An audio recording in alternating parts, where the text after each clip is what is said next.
रहीम।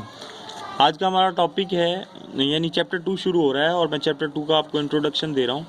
Chapter 2 का जो नाम है वो फिज़िक्स की ब्रांचेस में से एक ब्रांच है काइनेमेटिक्स। उसके नाम पे काइनेमेटिक्स है और जाहिर है कि नाम ही काइनेमेटिक्स है, हरकियात। तो ये चैप्टर जो है it is all about kinematics, हरकियात के बारे में। लेकिन काइनेमेटिक्स जो है ये पहले तो कहाँ से डिराइव्ड है, ये वर्ड कहाँ से डिराइव हुआ है। काइनेमेटिक्स एक ग्रीक लैंग्वेज जो है उसके वर्ड काइनेमा से निकला है और काइनेमा का मतलब होता है मोशन यानी हरकत। क्या मतलब है काइनेमा का?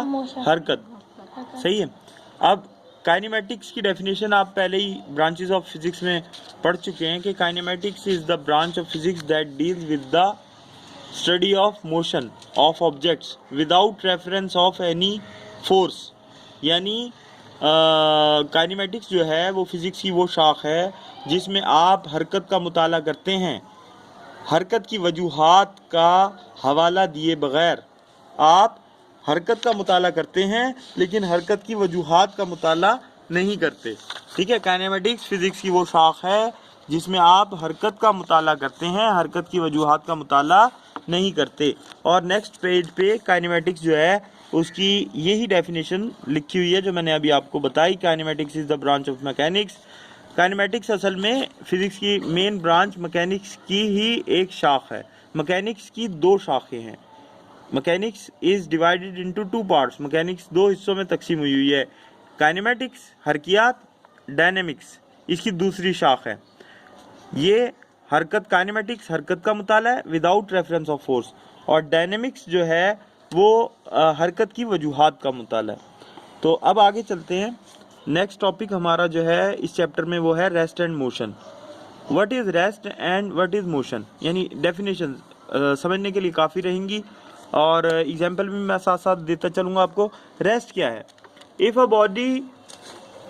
Body does not change its position according to its surroundings then it is said to be in the state of rest।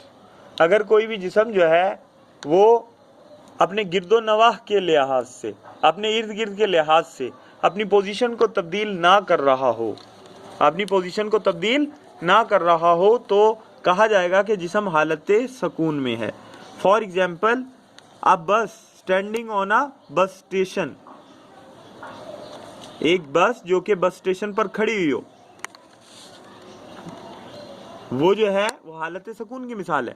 Because the bus is not changing its position according to its surroundings, अपने इर्द गिर्द के लिहाज से, क्योंकि वो जगह तब्दील नहीं कर रही। लेकिन जब वो स्टार्ट होकर चलने लगती है and it starts to move और change its position according to its surroundings then it is not in the state of rest, it will be in the state of motion. ये हालत सुकून में नहीं होगी, फिर हालत हरकत में होगी। अब हालत हरकत क्या है? जैसे हालत सुकून की डेफिनेशन पढ़ी ऐसे ही आप जो है वो मोशन को भी डिफाइन कर सकते हैं कि मोशन क्या है। If a body changes its position with respect to its surroundings then it is said to be in the state of motion. अगर जिस्म जो है वो अपने इर्द गिर्द के लिहाज से अपनी जगह को तब्दील कर रहा हो तो ये कहा जाएगा कि जिस्म हालत हरकत में है। किसमें है? हालत हरकत में है। आपको बात समझ में आ रही है? अब हम यानी I think that's enough about rest and motion. Nextly हम जो है अब टाइप्स ऑफ मोशन पढ़ेंगे।